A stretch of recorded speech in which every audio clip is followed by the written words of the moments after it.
We are finding Jesus at the heart of the Gospels, finding Jesus at the heart of His love, learning about the things that He said, finding His love and guidance for living, seeking the gospel and following His ways. We are finding Jesus at the heart of the Gospels, finding Jesus at the heart of His love. There is common ground we found in the four Gospels and beyond, but anchored in His teachings and wisdom.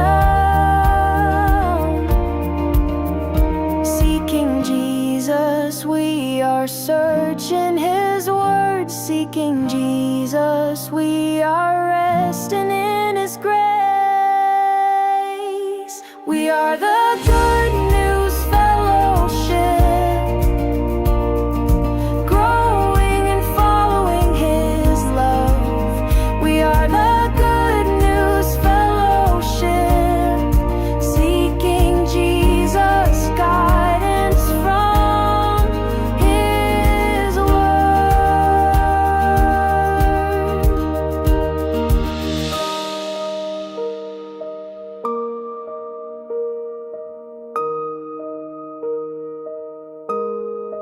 We find peace on this common ground, allowing space to grow.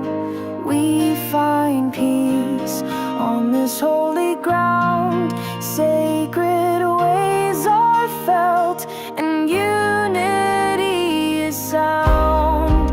Peace in the knowing that this good news can be found.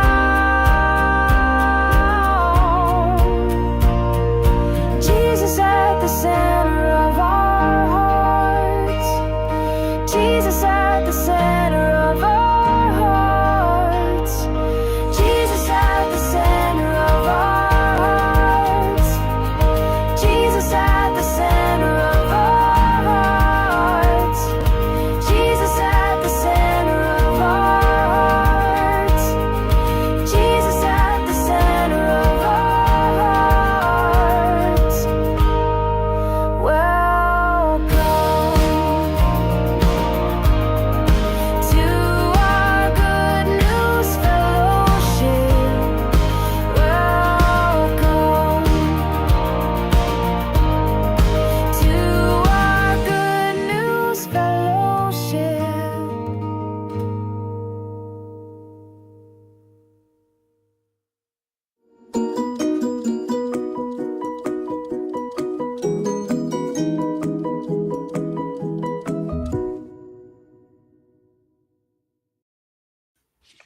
Hello and welcome to Good News Fellowship. This is number 55 in our ongoing series of gospel messages where we just cut to the chase, get rid of the filters, dig deep, dive in and explore the good news. And sometimes, it can be confronting. Sometimes it takes concentration. But ultimately, we gather together and find the common ground and enjoy hanging out together. My special guest today is Frank Merendino. Good to have you on again, Frank. Good to be back, Peter. And today we're looking at Romans 8:28. And I think you mentioned off air that this particular verse and chapter maybe can sometimes be misunderstood. Yeah, well, particularly this verse Mm. is something that I think is misunderstood. And so we can just get into some thoughts about it and see where it takes us. Awesome. And welcome everybody that's watching. Good to have you here. Our Good News Fellowship tribe, family, weekly gathering. And for those in Australia, we bump it forward an hour. We meet now at 12:30 on the Friday, New South Wales time. That's different in Brisbane, different in New Zealand, different in Adelaide, but you guys will have to work that out. And in the States, we've kept it at the 6:30 Pacific time, Thursday evening. So, as always, we like to begin listening to Malcolm Clark play his beautiful version of Let Us Break Together. It's a tradition. It's what we do, sets the scene, puts us in the mood. And by the way, straight after today's program, we have SDAQ&A Book Club, and I'm putting the link right now into the chat so you can cut and paste it. And when we finish today, usually about 8 p.m. Pacific time and 2 p.m. Australian time, we have an interesting discussion. And today we're talking about this book, Prophetess of Health, by Ron Numbers. So that's the book that is being read, and I want to thank Rochelle Anonymous for facilitating all of that. So that's coming up soon. But now, here we are, we're gathered together, and as I said, welcome everybody. And during the theme song of our program, why not write in the comments and say hi, and welcome Frank, and say hi to each other as well.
Thank you, Malcolm Clark.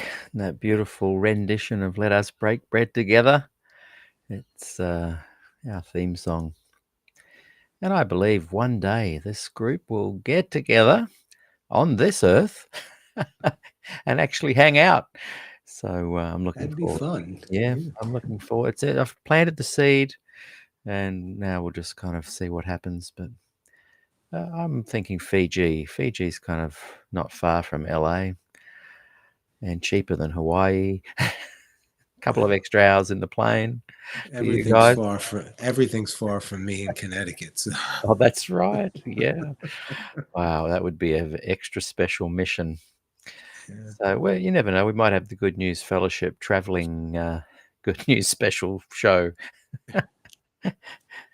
So, yeah, good to have you here, Frank, and very much looking Thanks. forward to today's topic. I'm just going to hand it over to you and Okay. welcome. Thank you. Thank you. I just want to begin by reading Romans 8:28 from, I think, the English translation that most people are familiar with or hearing this verse from.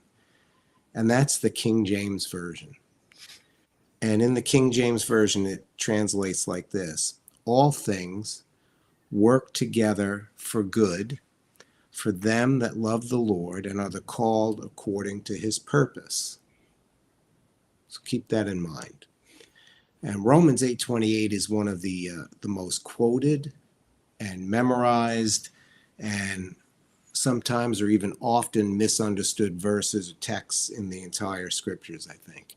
It is often used to provide comfort, which is fine, and to give meaning to what we go through, and to reassure us that God will make everything turn out all right, despite whatever it is that we're dealing with.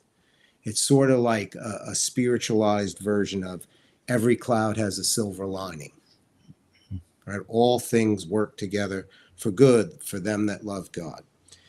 Except that's not really what the text is saying in totality. Now, to be sure, the context of this text is our suffering, human suffering, and particularly the suffering of believers in Christ and how God addresses it. And the whole section, this whole section of Romans leads off in verse 18, chapter 8, verse 18, where Paul wrote, I consider that our present sufferings aren't worth comparing to the glory that will be revealed in us. So the all things that Paul was referring to in verse 28, all things work together for good, was rooted in this. It's rooted in our present sufferings. We suffer. It is part of the human predicament. And being Christian doesn't eliminate this. In fact, following Christ opens us up to sharing in his sufferings. That's what it says in Romans 8:17, that if we share in his glory to come, it is because we've also shared in his sufferings here and now, suffering for the well-being of others, suffering for standing for truth and being misunderstood, suffering because of what we witness in the world around us and the pain and the distortion of life in the here and now. And I just have to say at this point, there is a form of the gospel that is floating around in the Christian world that paints a picture of following Christ as bringing only blessing into our lives. And it kind of sounds like this: if you suffer financial reversal, God will bring greater abundance if you have faith. If you have health issues, God will heal you if you have real faith. If you've suffered any kind of loss, God will work all things together for good to restore everything and more. Like look at the end of the book of Job. Just exercise your faith, or the phrase that's often used is just speak the word of faith, and believe and it'll happen. And if you don't experience healing and abundance and restoration, then something is wrong with your faith. Yeah. That's a huge distortion of this text. And it's dangerous because it sets people up with false expectations of God. Because what happens when the person that you were praying for, the sick person you were praying for to be healed, dies? Yeah. What happens when your negative health condition isn't reversed no matter how much you pray? Or when the financial help you needed doesn't come? Or when injustice and evil seem to be winning the day and God doesn't seem to be doing anything to stop it? And what can happen for people is guilt. Like, I don't have enough faith, or we didn't have enough faith. We didn't pray the right prayers. We don't have the right kind of faith. And not only guilt, but also disillusionment with God can set in, or even a total loss of faith. God just isn't, or God wasn't there when we needed him or when I needed him. So why bother? And that's not only the danger of a different gospel like the one I just described, it is also the danger of misreading this text. But it's also a very real human temptation when we encounter suffering, even if we have genuine faith. And that is to throw faith and God overboard when the suffering gets intense, because we start getting a picture like God doesn't care, or God is just off in the distance somewhere, in a distant heaven somewhere, and he can't be bothered. But this text is telling us that the evidence of God's presence is not the absence of suffering. It's that God is present right with us in the midst of our suffering, and that he is looking to engage with us as we deal with suffering and pain in our lives and in this world. And that is more the point of this text. It's not the King James translation, all things work together for good for them that love God, as if things just inherently have a way of working out. God is in control, it'll just all work out. We've all heard these platitudes. It's more the point if it's translated like this, the first part of the text translated like this: God works all things together for good. It's not that God intends for evil or suffering to come upon us. It's not that God is absent if and when it comes upon us. It's that God is present within it to turn things for the good. And the second part of the text then doesn't say not for those that love the Lord. The Greek actually reads like this: God works all things together for good with those who love the Lord and are called according to his purpose. Or it could read, God works all things for the good together with those who love the Lord and are called according to his purpose. The Greek word that's translated in the King James for those is actually with those. The Greek word is synergo. It's where we get the English word synergy. Synergy is the interaction of two or more active agencies working together to produce a greater effect than if they worked separately. It makes me think of the Beatles. If you think of what they produced in their solo careers and you compare that to what it was like when they were together, there's no comparison. The synergy was off the charts in that energy, that synergy that they had together. And I think what Paul was trying to say here was that in the midst of our present sufferings, God doesn't just fix everything while we sit passively. See, and that's the way this text is often read. God, we wait, bad things happen, but all things work together for good for them that love the Lord, and God's going to fix it. That's not what the passage means, the text means.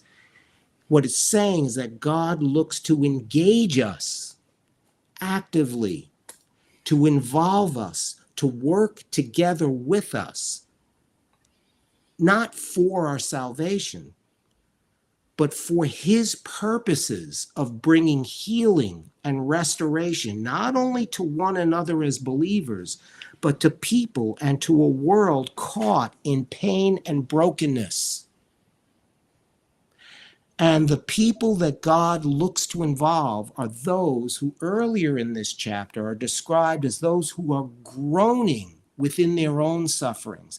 And they groan not even having words to pray, along with the Spirit and along with all creation. You can see that in verses 22 to 27, building up to this. They groan not only over their own sufferings, but over the sufferings of others. They groan over the sufferings even of creation itself, all while longing and looking with hope towards the full fulfillment by God of the new creation to come. And what this tells us is that God's calling and purpose for us, as the text concludes, as verse 28 concludes, is twofold. First, it is the calling to be deeply involved with God in his present work of bringing good into the world, in the midst of our own and others and the world's suffering. This is what Jesus did in his life. And this is the greater extent of God's calling and purpose for us, that in this way, we become shaped into the image of his Son. Romans is concerned with this theme, being conformed to the image of his Son. And it is by being deeply involved with God like Jesus was for the healing, for the uplifting of one another and of a world in need around us, to bring good into the world in whatever way God calls us. And the second aspect of God's calling and purpose for us is to be people who are buoyed up by the hope and the assurance that the sufferings of this present time that we endure, that we see, that we witness, do not have the last word, not even close. And that the good that God looks to work with and through us is not like the little boy sticking his finger in the dike. You know that story, right? The little boy sticks his finger in the dike sprang a leak, he sticks his finger in it, and then two more leaks spring up. And then he tries to plug those, and then three more. And we can sometimes feel like that when we're trying to make a difference and to do good in the world, right? It seems like the more we do, the more things go haywire and the more evil seems to be breaking out all over the place. No. The good that God is looking to accomplish with us, to bring wellness, to bring relief, to bring restoration, no matter how small or silent the task, is all pointing beyond our present sufferings to the glory to be revealed in us and through us. What God is doing now through those that love him, through the good in this world that we do with him, is pointing to that future when heaven and earth will be fully rejoined together. When sickness and suffering and death and evil will flee away, when life and wellness and goodness will reign for good, for always. For we know that God works all things together for good, together with those who love the Lord and are called according to his purpose, this purpose. And it is in light of our present calling by God that points to our future hope in Christ that Paul could say in another letter at the end of 1 Corinthians in chapter 15. He wrote this encouragement to them: always abound in the work of the Lord, because your labor in the Lord is never in vain. I hope you find encouragement from that too. Yeah. Wow. Thank you. That's a really good, thanks, Frank. Really good way of looking at it. Something I've been thinking about a lot lately, this notion of requesting from God to provide things that we want and perhaps need and think we need. And if you misunderstand that text and something doesn't happen, then you're inclined to feel that you don't have enough faith or that something's wrong. As Jane points out, or worse, that our suffering is our fault. And Right. yeah. Right. But And that text is not saying that at all. exactly, yeah. And David points out, indeed, that we do it ourselves. And I loved what you said there about this. What was the word you used? This Synergy. Yeah, the synergy. Exactly. Yeah. Yeah, that synergy. What a Yeah. beautiful way of looking at it. Yeah. Yeah. We get people get antsy about that because they start thinking you're saying, well, you're trying to achieve your salvation in partnership with God. That's not what it's talking about. It's talking about achieving God's purposes in this world for the uplifting of others. And that goes all the way back, all the way to the story of the first humans. God places them in a garden, it says in Genesis, right? And it says that God tasked them with being stewards, wise managers, to manage his creation as co-regents with him. Yes. It's the same idea. They were to work, God was to work through them, created in his image, to bring flourishing to creation. Yeah. We have the same task now in a world that has been distorted, but it's still been, that task has been restored to us in Christ. Yeah. God looks to work, partner up with us in that. He's the energy, he's the power, but he looks to partner. He doesn't bypass us. Yeah. Yeah. You still have to till the soil. It's that I love that that saying that says God helps those who help themselves.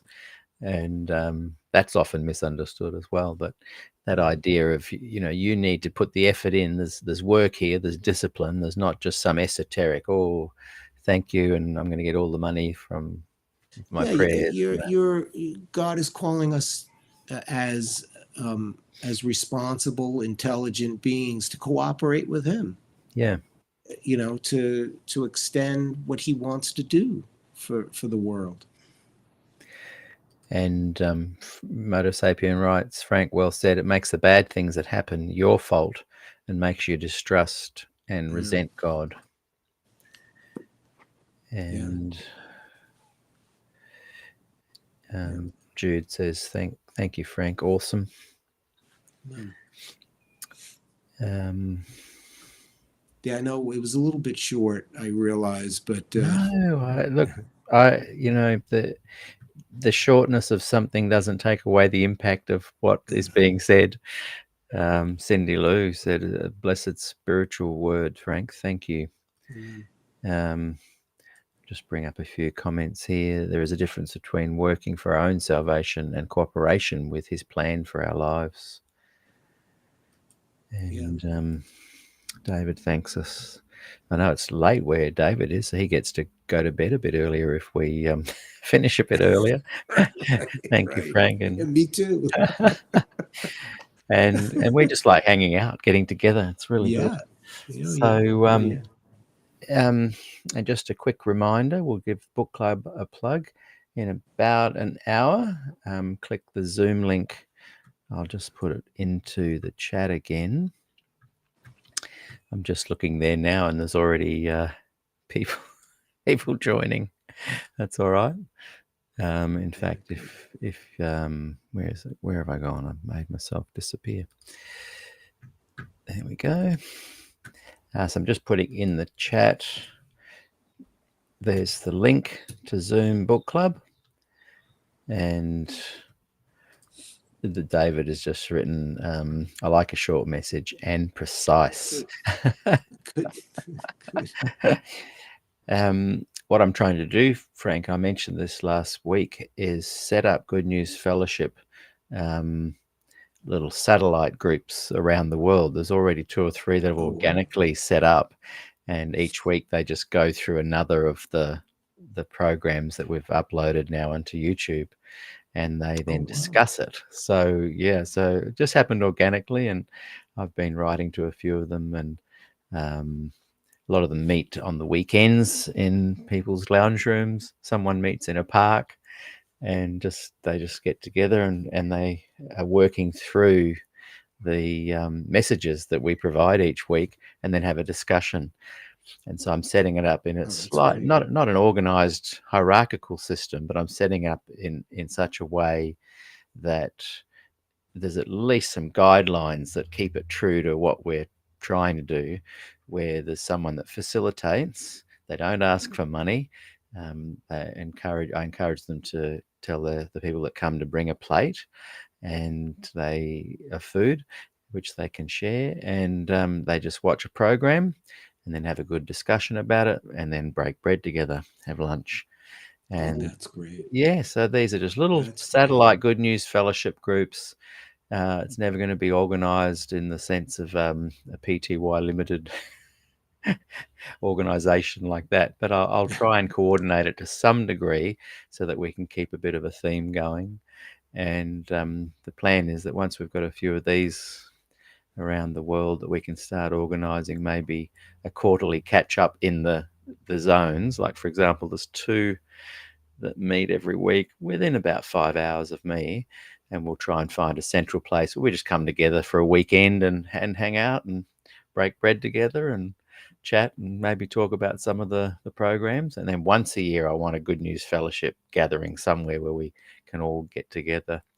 That But would be really, I want to promote this idea of a social gathering around the common ground, the good news of the gospel. I think anyway, that's kind of been unfolding organically, and I'm saying it to you so that you can just ponder it. And if you come across anyone that you think might be a facilitator in your area, it's really no big stress. It's literally open your lounge room or a community center or somewhere just for a couple of hours and sit and chat and eat, and there's nothing to organize. Just press play on your YouTube, watch, discuss, fellowship, eat, and hang out, go home. So I don't want it to be stressful. I don't I don't want people to be worrying about it, just hanging out. So if anyone watching, little message to you guys, if you'd like to be one of the Good News Fellowship facilitators, get in touch with me, and we'll see if we can get the ball rolling. That's good. So, well, I think we will leave it there, and thank everybody for watching, and just checking if there's anything Motor Sapien just adds to that. God helps those who help themselves. There's a psalm that the Message translation renders as, I'm told to pull myself up by the bootstraps. How can I do that? I don't even have boots. Okay. Yeah, I mean, I might put it, God helps those who look to extend his help to others. So, Yeah. Because that's really the focus of this text. Yeah. It's not that we're helping ourselves to salvation, so to speak. This is about not salvation as much as vocation. Yeah, exactly. Not salvation, but calling, who are called according to his purpose. We're saved for a purpose. And that purpose is to be worked out with God in like, synergo, synergy, Synergy, yeah. That's a great line for today. And Listening Ear has written, choose life. I'm not sure if that's over death. Deuteronomy 30:19. Frank, can you explain this if you have time? That, I mean, I just can't give an off the cuff. I would have to really look and have a ponder. I've brought it up onto the ponder it screen. and then come back because also what is said in the Torah, in light of the New Testament and of Christ, can sometimes have an altered meaning. Yeah. You know, Yes. it gets poured, different meaning gets poured in. Paul does it all the time, takes Old Mm, Testament texts that mean one thing in the context of the books they were in, and in the, you know, through the lens of Christ, a different mm, meaning gets poured into the text. mm, mm. So I'd have to really look at it before I could just, you know, Yes. That because I haven't thought about that for a no. while. Yeah. And but thank you for listening here. That's a really good topic to look at another Yeah, time. Yeah. yeah. Well, Frank, thank you so much. Really appreciate your word today. I'm not sure who's on next week. Thanks, Danny has man. been helping me organise different guest speakers each week, and she's doing a fantastic job. And don't forget, everyone, go and click that link, and we'll begin in about 40 minutes our SDAQ&A book club. Well, and until next time, thank you very much, Frank, and have a Thank good you. rest. Yeah, and, yeah. And how? and much love to you and yours. Yeah, you too. I'll see you soon. See you soon. Bye, Okay. everybody. Bye.